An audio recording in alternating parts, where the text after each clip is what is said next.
우리 먼저 본문에 들어가기 전에 하나만 하고 들어가겠습니다. 공처가 있어요, 공처가. 근데 애처가도 있습니다. 그럼 공처가와 애처가의 공통점이 뭘까요?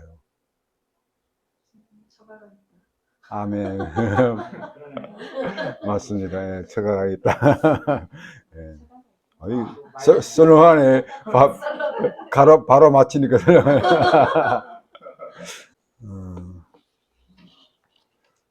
오늘 주신 말씀은요, 여러분들 다 알고 계시는 우리 열왕기상 19장의 내용입니다.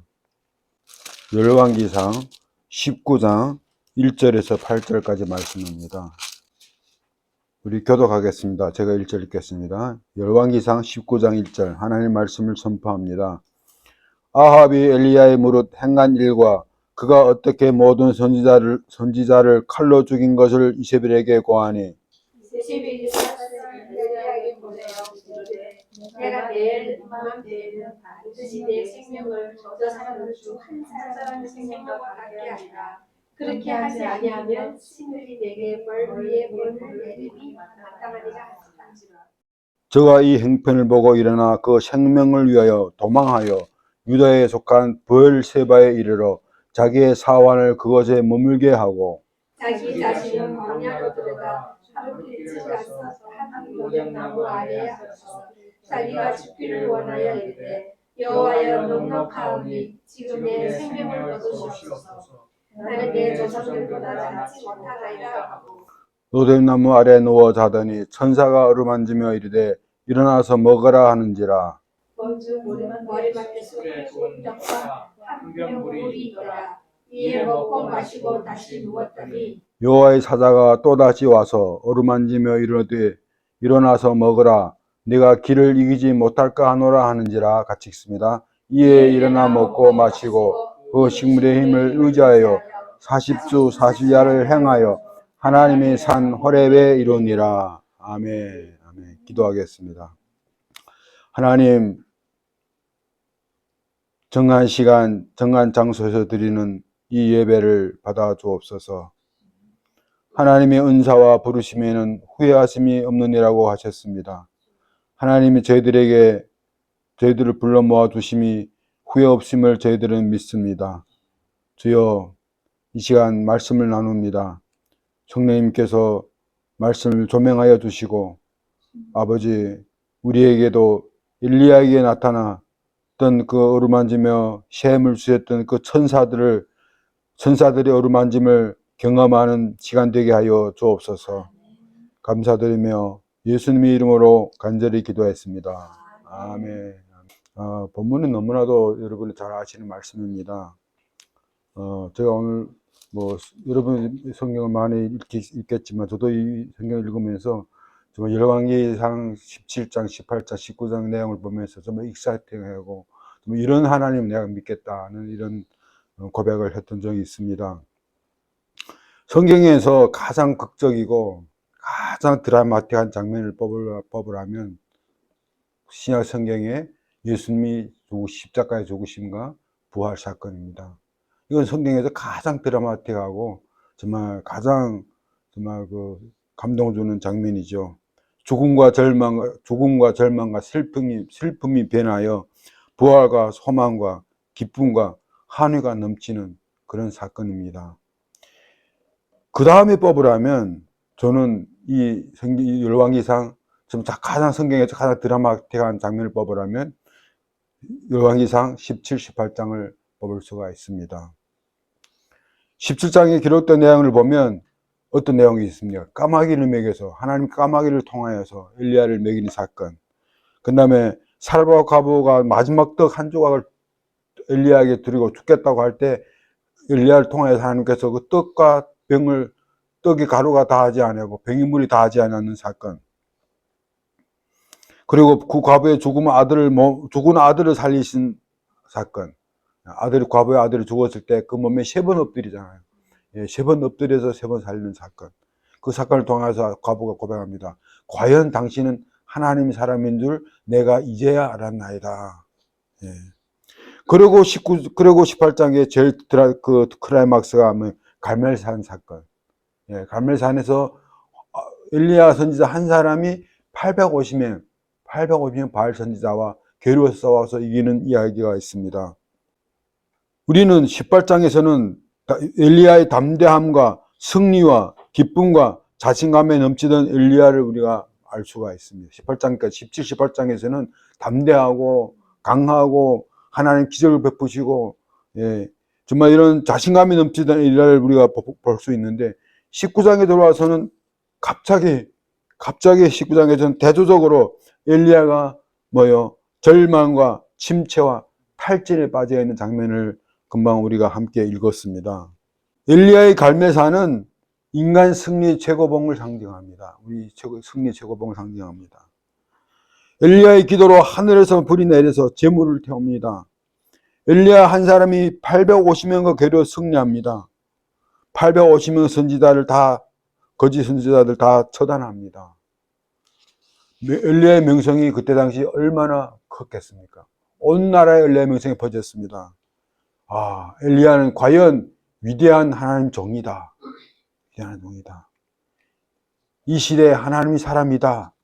정말 엘리야의 평판은 그때 하늘을 치솟았을 겁니다. 그러나 본문 19장에서는 엘리야는 유다 땅 최남단에는 브엘샤바, 그러니까 이스라엘 땅에서 제일 북쪽 변방에 있는, 그러니까 도망갈 데 없다. 브엘샤바라는 것은 이스라엘과 애굽의 그 변방인데 더 도망갈 길이 없다는 최 밑바닥입니다. 브엘샤바의 광야에 쓰러져 있는 모습을 우리는 19장에서 볼 수가 있습니다. 브엘샤바 광야는 인간이 떨어질 수 있는 최악의 절망의 밑바닥을 뜻합니다. 그러니까 보죠. 엘리야는 갈멜산 최고봉에 있다가, 인간의 승리의 최고봉에 있다가, 성공의 최고봉에 있다가 갑작스레 낭떠러져서 19장에 들어와서는 절망과 정말 그 시리에 빠지는 밑바닥에 떨어진 모습을 우리는 볼 수가 있습니다. 그때 이스라엘 왕 아합의 아내 이세벨은 바알 선지자들이 후계인이 있는데, 엘리야가 850명 바알 선지자를 처단했다는 소문을 듣고 노아의 엘리야를 죽이겠다고 앙심을 품었습니다. 내가 바알 선지자 850명을 죽였냐? 이때는 바로 내 차례다. 내가 내 생명을 취하리라. 이세벨의 이 말에 엘리야는 더러 겁이 났습니다.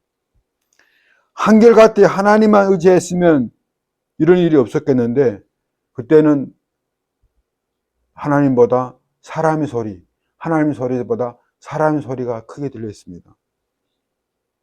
인간은 이처럼 연약한 존재입니다. 우리 인간은 이처럼 연약한 존재입니다. 하늘을 찌를 듯이 용감하다가도 어느 순간 땅바닥에 떨어져 정말 천지에 기대할 수 없는 사람처럼 낙심합니다.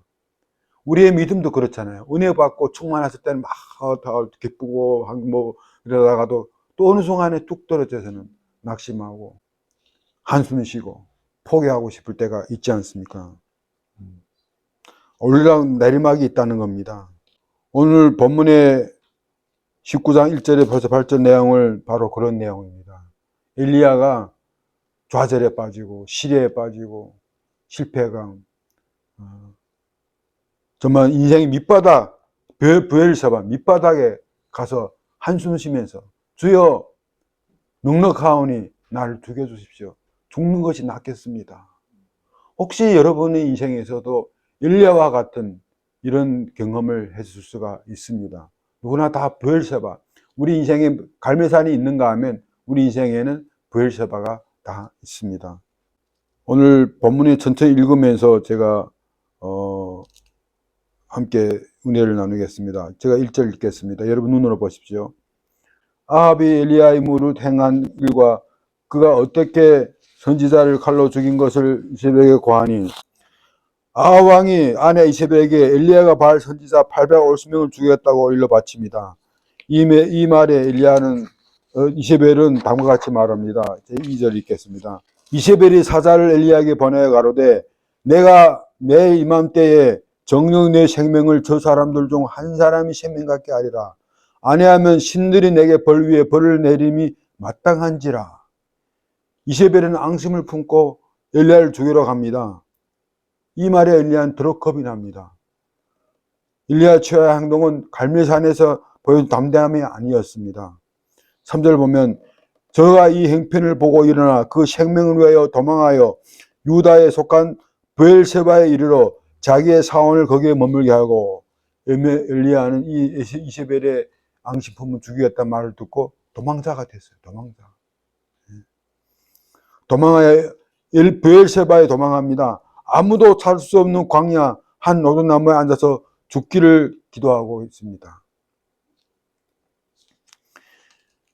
사실 이세벨의 위험은 이때만 있은 것이 아니었어요. 18장에서도 이세벨의 위험은 있었습니다. 갈멜산 대결 때도 이세벨의 위험은 있었습니다. 예. 그때는만 해도 엘리야는 환경을 바라보지 않고 사람을 보지 않고 사람의 소리를 듣지 않고 오직 하나님 소리만 들었습니다. 그런데 지금 19장에서는 하나님보다 사람의 소리가 더 크게 들렸어요. 이처럼 사람들이 부정적인 소리는 우리가 낙심하고, 부정적인 평판은 두려움과 절망을 가져다 줍니다. 빠질 때가 있습니다. 이거는 목회자나 평신도나 안 믿는 사람이나 믿는 사람 똑같아요. 우리는 쉽게 사람의 소리에 마음이 흔들 때가 있습니다. 사람의 소리에. 그리고 사람 소리를 듣고 4절 스스로 광야에 들어가 하루길쯤 행하고 한 노두나무 아래에 앉아서 죽기를 구하여 가로되 여호와여 넉넉하오니 지금 내 생명을 취하옵소서. 나는 내 열조보다 낫지 못하나이다 하고. 여러분, 이 장면을 읽으면서 여러분도 이럴 때 이런 환경, 이런 걸 경험해 보지 않았습니까? 우리말 성경에는 광야로 되어 있지만 영어 성경에는 사막으로 되어 있어요. 사막에는 물도 없습니다. 한 사막 한가운데 들어가 로돈나무 아래에 앉아서 다음과 같은 절망적인 말을 합니다. 하나님, 나를 죽여주십시오. 나는 살아갈 용기도 힘도 없습니다. 혹시 로돈나무 여러분 상상해 보신 적 있습니까? 어떤 나무인지. 로돈나무. 우리 로돈나무 하나 보여주시겠어요? 우리 로돈나무 하면 큰 배나무나 큰 소나무에서 큰 나무인 줄 아는데요. 아니에요. 한번 보여주세요.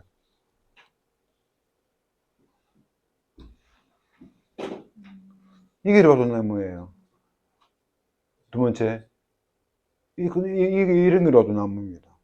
사막에 작고 파랗고 골짜기 나무들이 로돈나무입니다. 그늘도 없죠. 물도 없고 이런 데 누워서 지금 죽기를 기도하면서 하나님, 나는 이것이 답니다. 이것뿐밖에 안 됩니다. 여러분, 혹시 이런 좌절과 실망에 빠진 적이 있었습니까? 이런 고백을 하나님 앞에 한 적이 있습니까?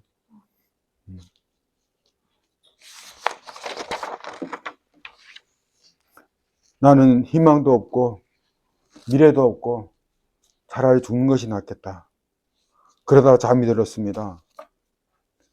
5절 로돈나무 아래 누워서 자더니 천사가 어루만지며 이르되 일어나서 먹으라 하는지라. 천사가 지쳐서 잠들어 있는 엘리야를 어루만지며 일어나 먹으라고 합니다. 6절 본적 머리맡에 숯불에 구운 떡과 한 병물이 있더라. 이에 먹고 마시고 다시 누웠더니 일어나 보니까 구운 떡, 숯불에 구운 떡과 물 한 병이 있는 거예요. 누가 갖다 줘서 천사가 갖다 준 거죠. 두 번 갖다 줍니다. 6, 7절에 보면 여호와의 사자가 다시 와서 어루만지며 이르되 7절에 보십시오. 여호와의 사자가 다시 와서 어루만지며 이르되 일어나서 먹으라. 처음에는 6절에는 먹으라 했는데 두 번째는 6절은 먹으라 하시고 그 아래 말이 중요합니다. 내가 길을 이기지 못할까 하노라 하는지라. 내가 길을 이기지 못할까 하노라. 천사가 두 번째로 상을 마련해 주며 일어나 먹으라고 합니다. 그리고 길을 이기지 못할까라고 말합니다. 이 말에 깊은 뜻이가 있습니다. 곧 엘리야에게 뭐예요? 길을 이기지 못한. 네가 가야 할 길이 있다. 엘리야야, 일어나 먹으라. 네가 가야 할 길이 있다. 네가 해야 할 일이 아직 남아있다. 아직 소명과 사명이 있다. 이 말입니다. 네가 길을 이기지 못할까 하노라. 엘리야야, 힘내라. 내가 아직 해야 할 일이 있다 라고 말합니다. 이 말을 듣고 힘과 용기를 다시 얻고 18절에 보면 40주 40야를 행하여 하나님 산 호렙산에 이릅니다. 이것이 본문의 오늘 내용입니다. 인생 살아가는 동안에 저나 여러분이나 많은 사람들이 엘리야처럼 로뎀나무에 앉아서 좌절과 낙심, 절망하고 실패감에 빠질 때가 있습니다. 엘리야처럼 차라리 죽는 것이 좋겠습니다. 인생을 포기하고 싶을 때가 많습니다. 제가 지난주 목요일, 이번 주가 지난주 되죠. 지난주 목요일에 원래 제가 농장을 테미클레 농장을 봤던 그곳에 있는 갔다 와서 다녀왔습니다. 근데 기도하는 가운데 계속 하나님께서 그런 감동 주는 거예요. 그게 그 농장 했던 그 목사님 박충길 목사님인데 계속 하나님이 한번 신방 가라는 감동 주시더라고요. 신방 가라. 그래서 제가 목사님들 전화 드리고 가도 되냐고. 그 목사님 오다 된다고 해가지고 갔습니다. 박충일 목사님은 보니까 38번, 38번, 38번 두만강, 압록강 다니면서 선교했던 분이에요. 그래서 올해 39번째하고 이제 그분은 이번에 40회까지 하고 그만두려고, 40회까지 하고 그만두려고 했던 목사님입니다. 근데 목사님 결국은 우리가 보면 목회를 일랜드에서 목회를 하다가 이건 목회가 결국은 또 교회 내분 생기고 뭐 하다 보니까 교회를 팔고 거기를 이사 왔죠. 근데 그렇게 또 교회를 팔면서 교회에서 문제 문란 생각할 때 또 맨발 사모님이 치매가 온 거예요. 그러니까 사모님이 바느질 해가지고 정말 한 분 한 분 손끝이 뭐 닥터 바느질해서 그다음에 목회를 섬겼는데 사모님이 갑자기 치매가 온 거예요. 15년 동안 제가 모르시면 제가 박충일 목사님을 언제 알게 됐냐면요. 제가 나와서 2000 그러니까 한 5년 전에 됐죠. 2019년도에 글로벌 선교교회에서 제가 그때 통일음악 간증하면서 그때 박충일 목사님 알게 됐습니다. 근데 그때 알게 되는 경우에는 내가 강하게 저한테 큰 인상이 있었는데 어떤 인상이 있었냐면 예배 끝나고 식사하잖아요. 식사할 때 박충일 목사님이 자기 사모님한테 밥을 먹여주는 거예요. 치매밥, 그때 자기들 먹을 수 없는 상황이었거든요. 치매 오는 거예요. 먹여주면서 제가, 와, 저 목사님이 정말 대단한 분이다. 저는 그렇게 못하겠는데. 근데 이번에 가서 방문하며 들으면서 15년 동안에 그 사모님을 뒷바라지를 하면서 밥도 하고 먹여주고, 꺼진 것도 나도 할 수 있지만, 또 치매 오고 또 사모님이 변비가 와서 변을 못 본대요. 그래서 변을 못 봐가지고 그 손가락, 목사님 직접 손가락을 변에 이어가서 손을 파는 거예요. 와, 제가 그 말씀 들으면서, 와, 저는 못하겠어요. 저라면 할 수 있을까? 정말 대단한 분이구나. 대단한 분이구나. 근데 지금 그분이 지금 몸이 아프지. 그러니까 제가 그때 갔을 때 그분이 그러더라고요. 목사님, 내가 지금 로뎀나무 아래에 있는 엘리야 신세가 됐습니다. 신세가 됐습니다. 자식들은 둘인데 다 떠나고 관심도 없고. 나름대로 목회를 한다고 했는데 인간적인 면에서 볼 때 목회도 실패자가 됐고. 사람들은 다 정말 다 자기를 떠나고. 너무 쓸쓸하게 지내는 거예요. 너무 쓸쓸하게 지내는 거예요. 제가 그 이야기를 들으면서 제가 그런 감동이 왔어요. 사모님을 정말 변까지 그 손가락을 해서 뽑아가지고 15년 동안 그걸 보면서 저 그런 감동이 왔습니다. 하나님, 박충일 목사님은 목회자로서는 실패할지 모르겠지만 예배자로서는 성공한 예배자입니다. 성공한 예배자입니다. 목회를 크게 하고 사람들에게 인정받고 이렇게만 우리는 그런 걸 바라는데 자기 하나님 주신 자기 한 와이프 아내를 극진히 살피고 그러다가 그 사모님이 코로나 할 때 2000년대 코로나 할 때 집에 있지 못하고 병원에 가서 있다가 돌아가셨거든요. 예. 그리고 코로나 때 돌아가시고 3년 후에, 그것도 3년 됐죠, 3년 후에 목사님 너무 쓸쓸하고 너무 외롭고 하니까, 그래서 목사님이 이렇게 사귀는 권사님이 계셨어요. 사귀는 권사님. 근데 마침 그 사귀는 권사님이 동양선교회에서 제가 잘 아는, 전도 폭발하면서 제가 잘 아는 권사님이었어요. 잘 아는 권사님. 그래서 그분 같이 37차, 38차 중국 선교여행 같이 다녀온 거예요. 그래서 올해는 그 농장을 처리하고 다 정리하고 그 권사님과 올해는 권사님과 같이 한 집에 살기로 둘이 약속한 거예요. 3년 동안 둘이 뭐 서로 여행한 기간이 3년 동안 된 거죠.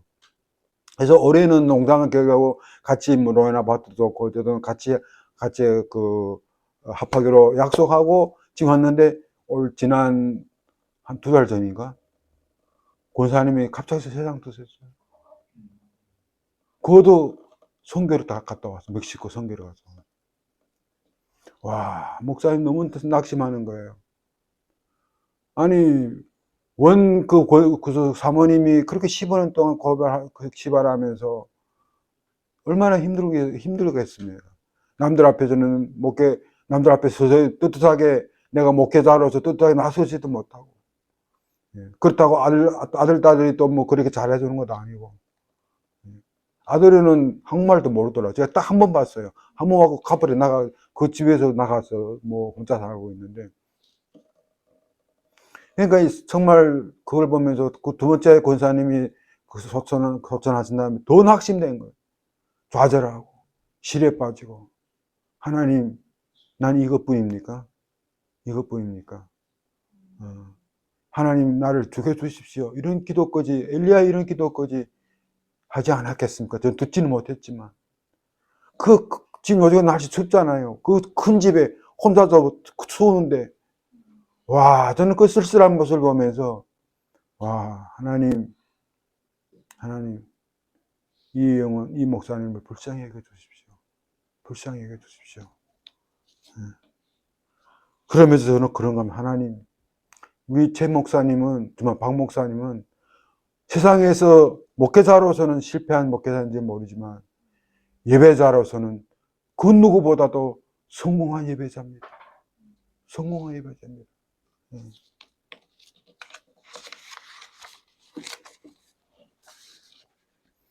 주여, 제가 박 목사님을 위해서 할 수 있는 것이 무엇입니까? 오면서 계속 이런 기도를 했습니다. 우리는 쉽게, 특별히 저를 포함해서 목회자들이 남의 어려움을 보거나 남의 어려움을 들으면 기도하겠습니다 말을 쉽게 내뱉어요. 그렇죠. 책임감 없어. 그때는 내가 이 책임감이 있나? 너무 기도하겠습니다라는 말을 너무 책임감 없이 남발하고 있지 않나 하는 생각이 들었습니다. 우리는 기도라는 말로 자기의 무관심, 자기의 무능력을 정당화시킬 때가 있습니다. 박 목사님 신방을 다녀오면서 나도 엘리야처럼 울고 있는 좌절과 상심과 시리에 빠져 있는 누군가에게 빈말이 아니라 천사처럼 떡 한 조각, 물 한 병을 갖다 주는 실질적인 일을 할 수 있는 이런 천사가 되어달라고 기도했습니다. 우리 쉽게 너무 빈말합니다. 남의 어려움을 듣고 남의 어떤 일을 들으면 기도하겠습니다. 기도하겠습니다. 저도 그랬습니다. 근데 이 말씀 제가 설교를 준비하면서 하나님, 빈말이 아니라 천사처럼 떡 한 조각 같이 나눠 먹고 물 한 병 같이 나눠 먹는 그런 사람이 되겠습니다. 큰 목회, 성공한 목회자보다도 이런 작은 것을 나누는 이런 예배자가 되겠습니다. 근데 이것조차도 내 힘으로는 안 됩니다. 하나님 도와주십시오. 도와주십시오. 제가 또 한 권사님을 알고 있는 권사님, 동양성회교 때부터 알았었던 권사님인데요. 1년 전인가? 유월성 권사님. 2년 전이죠. 우리 그 LA 동강에 나옵니다. 정말 신실한 분이에요. 이쁘게, 정말 할머니, 그 권사님이고 할머니인데 굉장히 이뻐요. 너무 곱게 늙으셨어요. 너무 곱게. 근데 자식은 없는 것 같더라고요. 예, 혼자 살고 있어요. 근데요, 교회도 또 동양성교교만 해도 30년 넘게 섬겼습니다. 그것도 동양성교교회 성가대로 섬겼어요. 근데 2년 전에 집에 강도가 들어왔어요. 권사님 혼자 하는 집에. 예. 그리고 강도, 그때 제가 두 달 전인가 한번 그때 강도 만난 날 처음 통화대 만나가지고 식사 대접했는데 그때 들은 얘기인데요. 강도가 들어와서, 봄에는 강도가 들어와서, 밤에 들어와서, 목을 조여가지고 죽이려고 막 하는 순간에, 하나님, 그런 기도가 나가더라고요. 목소리는 아니지만은, 그 속으로, 하나님, 이 영혼을 불쌍히 여주십시오. 강도를 이 영혼을 불쌍히 여주십시오. 그 기도 나가더라고요. 그 순간에 강도가 나가더라고요. 그래서 기절했죠. 기절했는데 강도가 온 집을 다, 서랍, 집을 난장판에 만들어 놓은 거예요. 근데 보통 한국 우리 권사님들이 나한테 집에다 돈 조금 남겨놓잖아요. 다 가져갔어요. 다 가져갔어요. 그래가지고 병원에 또 권사님, 그러니까 쓰러져가지고 병원 갔는데요. 병원 가서 남에 있다가 병원에 나와서 갈 데 없는 거예요. 갈 데. 교회도 받아주지 않고. 코리아타운에 교회가 그렇게 많은데, 이런 참변을 당한, 이런, 갑작스레 감변 당한 사람들이 갈 데 없는 곳이 코리아타운이더라고요. 제가 이번에 알았어요. 받아두는 데 없습니다. 그래서 이번에 그 노인 또 어떤 누가 소개해서 정말 그 국가에서 있는 시설에 갔는데, 영어가 돼야죠. 그래 나와서 또 어떤 목사님 집에 또 가서 좀 했는데, 그래서 그 먼지가 다 떠가고 완전히 벌레가 기어다니고, 정말 그때 그 원사님은 정말 노동나무 아래 앉아있는 그런 신세가 된 거예요. 누구도 도와줄 사람이 없고, 교회에다 전화했더니 교회도 손 놓은 거죠. 손 놓은 거죠. 그때는 또 가족들이 한국에 동생이 있는데, 남동생이 있는데, 누나가 갑작스레 전화가 안 통하니까 교회에 연락한 거예요. 근데 동행설교대에 연락했는데, 교회에서는 뭐예요? 본인하고 서가 없이는 연락처를 알려 못 준다고. 그게 말이 됩니까? 말이 됩니까? 그걸 보면서 정말 오늘날 코리아타운 뿐만 아니라 오늘날 우리가 살고 있는 우리 주변에는 너무 일레와 같이 로드나무에 앉아서 울고 있는 영혼들이 너무나도 많습니다. 너무나도 많다는 겁니다. 저도 어떤 일레와 같은 경험을 한 적이 있습니다. 사실 저희 간증은 제가 처음 해요. 처음 합니다. 제가 간증 이거 처음 하는데요. 제가 북경에서 그 신학 목회도 하고 그 신학교 대학 신학 목회도 하며 열방 신학교라고 신학교를 제가 창립하고 이렇게 시작할 때입니다. 졸업을 1년 앞두고 졸업을 그때 한 학생 한 11명, 12명이죠. 먼저 말씀드리지만 우리 집사람 고생 많이 했습니다. 12명인데 신학교 하는데 졸업 1년 앞두고 갑작스레 3명만 남고 다 도망가 버려요. 여하튼 한 몇 개월 앞도 반란이 일으킨 것처럼 갑자기 나도 무슨 용어인지 몰랐어요. 애들이 다 도망가 버렸어요. 그때 그 좌절감, 실패감, 배신감, 억울함이 얼마나 컸는지 모릅니다. 정말 저와 저 아내는 그들을 친아들, 친딸처럼 사랑하고 관심을 받았어요. 새벽기도, 매일 새벽기도 드렸고 저녁 예배 드렸고 365일 새벽기도 하면서 눈이 오는 여러분 북경이 춥지 않습니까? 그리고 애들 생일 때마다 우리 집사람 생일 다 챙겨주고 그때 좀 우리 딸애가 한국에서 공부하다 보니까 걔네들이 정말 우리 정말 우리 말씀 그대로 헌신, 온몸 헌신 다해서 섬겼죠. 그런데 돌아온 보답은 배신이었습니다. 배신이었습니다. 그때 그 절망과 실망과 실패가 너무나 컸어요. 예. 그때 그것이 2010년도였는데요. 그때 2008년도에는 또 동해안선교교회가 또 갑자기 말도 없이 모든 선교비를 일전도 다 끄는 거예요. 돈이 나올 데 없습니다. 제가 그때 하나님한테 정말 많이 정말 기도해서 하나님 여기까지입니까? 여기까지입니까? 아내가 고향에서 매점을 하면서 그 전에 내가 목회하게 된 제가 우리 전 미국에 있고 우리 집사람이 중국에 있을 때 아내 중국에서 매점을 하면서 정말 그 겨울에 손이 다 트고 손바닥 손끝이 닳도록 정말 일전짜리를 좀 헤매서 번 돈을 가지고 저희들이 북경에다가 가서 외곽지에다가 먼저 다운페이먼하고 집을 샀었어요. 그 공항 부근에다 그다 쌌거든요. 근데 이런 사건이 터진 거예요. 그러니까 집을 그 운행 물 돈도 없지 않습니까? 그래서 집을 다 팔았어요. 다시 집을 다 팔고 그 돈 가지고 신학교를 운영한 거예요. 그 돈 가지고. 그러니까 솔직히 말해 저는 저희가 누구도 뭐 알아 안 주지만 저희는 집을 팔아서 목회를 했어요. 근데 그거 알아준 사람이 우리 싸이 동군이야. 그래서 동군이 그 모습을 보면서 아 목사님 믿는 하나님은 목사님과 사모님 믿는 하나님은 나도 믿겠다. 나도 믿겠다.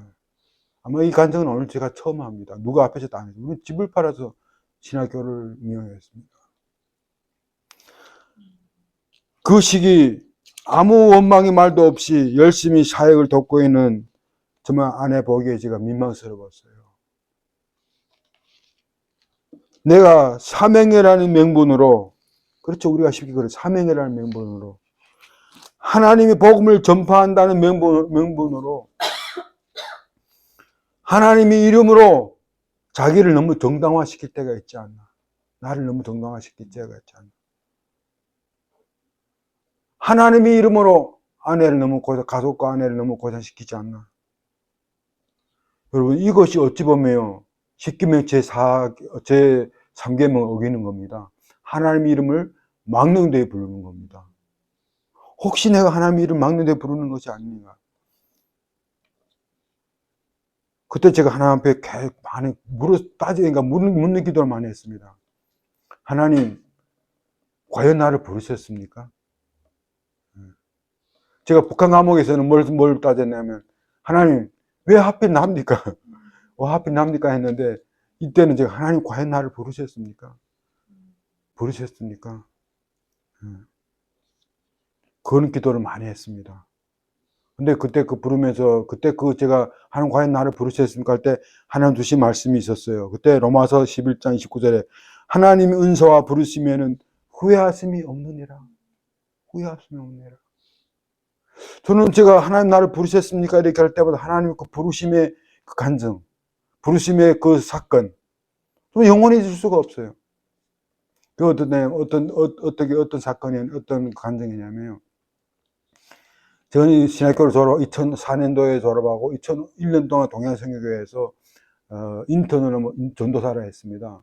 그리고 2005년도에 목사 안수를 받게 7월 23일, 지금도 이도 안 됩니다. 7월 23일 목사 안수를 받잖아요. 목사 안수 받는다고 다 목사 고시듯이 했는데, 목사 고시 치면서도 제가 목사 하나님한테 그 남한의 서원에게 하라 기도를 했어요. 하나님, 나 같은 사람이 목사가 된다고? 과연 하나님 내가 목사 안수를 받아야 됩니까? 하나님 과연 나를 부르셨습니까? 하나님 증표를 보여주세요. 증표를 보여주세요.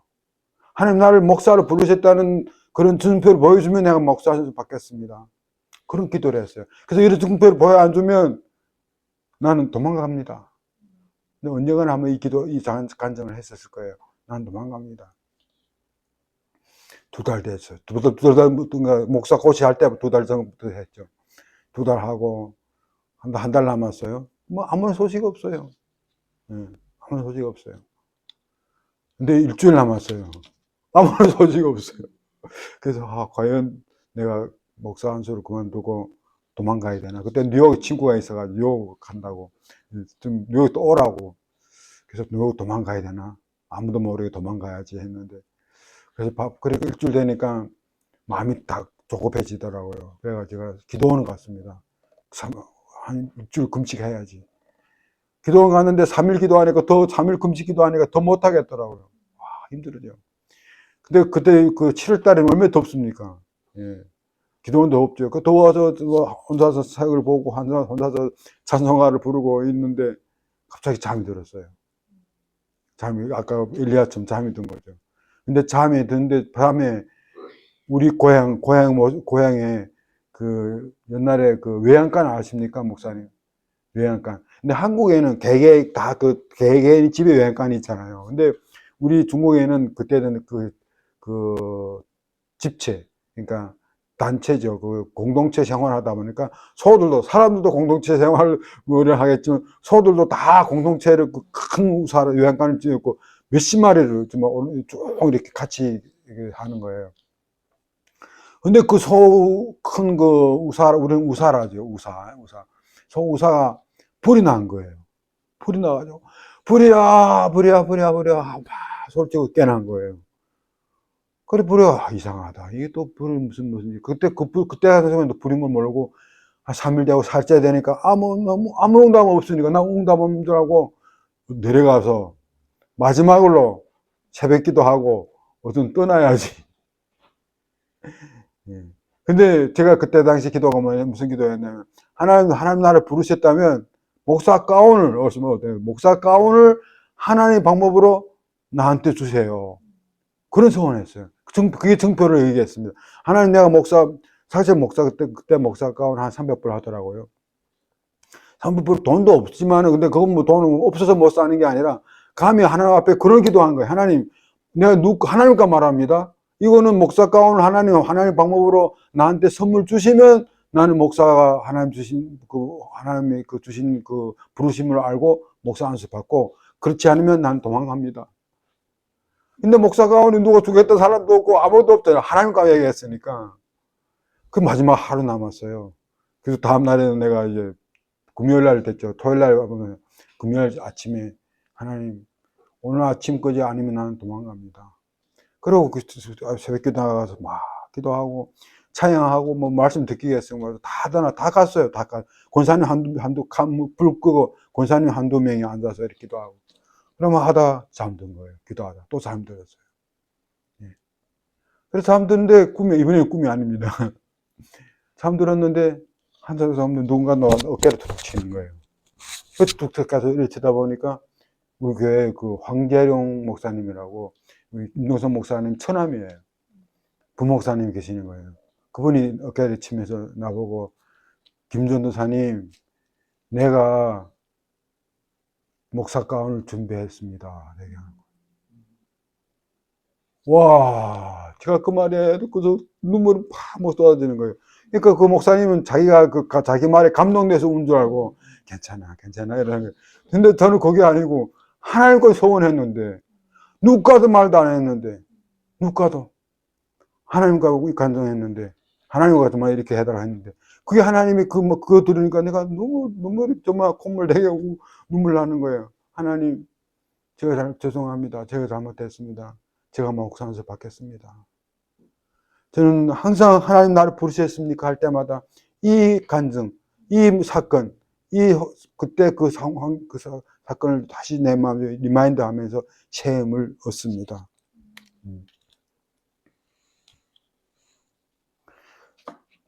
말씀을 마치겠습니다.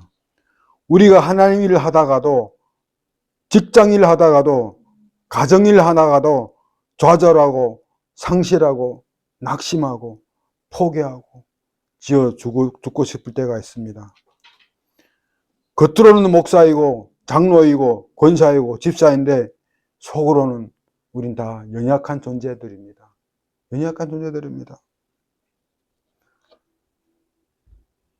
오늘날 엘리야에게 상을 마련해 주었던 구운 떡은 그때 그 엘리야가 줬던 천사가 또 구운 떡은 영적으로 말씀을 상징합니다.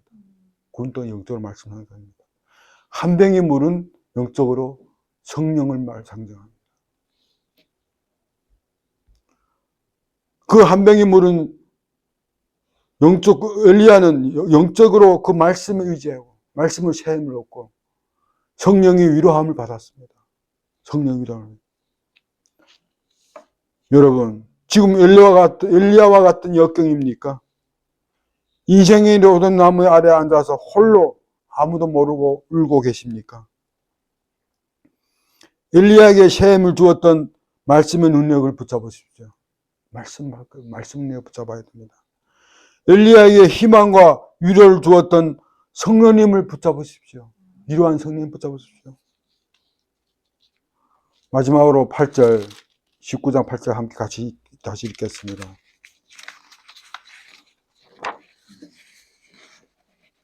이거는 한 목소리로 같이 읽습니다. 시작. 이에 일어나 먹고 마시고 그 식물의 힘을 의지하여 40주 40야를 행하여 하나님 산 호렙에 이르니라. 아멘. 이처럼 숯불에 구운 떡 같은 말씀의 능력과 한 병의 물과 같은 성령님의 위로하심을 얻고 주님이 기다리시는 천국까지 우리가 40주 40야를 끊이지 않고 평생 가겠다는 뜻입니다. 40주 40야를 달리는 주님이 계시는 천국까지 달리는 저와 여러분이 되기를 주의 이름으로 축원드립니다. 기도하겠습니다. 하나님, 인생 살다가 누구나 엘리야처럼 로돈나무 아래에서 홀로 울 때가 있습니다. 죽는 것이 사는 것보다 낫다는 인생을 포기하고 싶을 때가 있었습니다. 앞으로도 또 있을 겁니다. 그러나 그때마다 하나님, 말씀의 능력을 우리에게 주시옵소서. 말씀의 끈을 붙잡게 하여 주옵소서. 성령의 위로하심을 얻게 하여 주옵소서. 성령의 이름을 불러 40주 40야를 달리는 것 같이 우리도 주님이 계시는 천국까지 40주 40야를 쉬지 않고 달리는 저와 여러분 되게 하여 주옵소서. 감사드리며 예수님 이름으로 간절히 기도했습니다. 아멘.